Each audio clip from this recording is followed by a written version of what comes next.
একটা আপু ফেসবুকে এসে খুবই সুন্দর করে খুবই ভালোভাবে একটা কথা উপস্থাপনা করেছে। আমার কাছে কথাটা এত বেশি ভালো লেগেছে, আপুর কথাটা কি বলবো, যে আমার কাছে খুবই ভালো লেগেছে সত্যি কথা বলতে।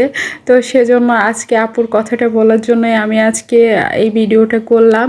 সেটা হচ্ছে আপুটা বলতেছে, খুবই গর্ব করে বলতেছে যে আমি এই কালো পাতিলা নিয়েই ভিডিও করে ভাইরাল হয়েছি। কারণ এই কালো পাতিলা নিয়ে আমাকে অনেকে অনেক কিছু কমেন্টস করেছেন।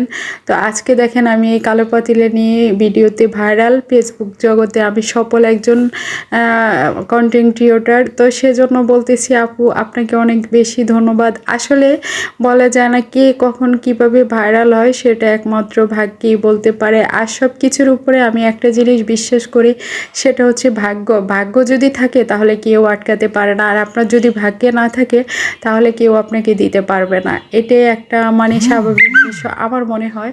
তো আমি এটাকে বিশ্বাস করি, ভাগ্যকে আমি বিশ্বাস করি। তো আমার ভাগ্যে যদি থাকে ইনশাল্লাহ ইনশাল্লাহ আমিও একদিন পাবো। আর যদি আমার ভাগ্যে না থাকে সেটা হয়তো আমার ব্যর্থতা, কারণ আমার ভাগ্যের ব্যর্থতা, সেটা নিয়ে আমার কোনো কিছু বলার নেই।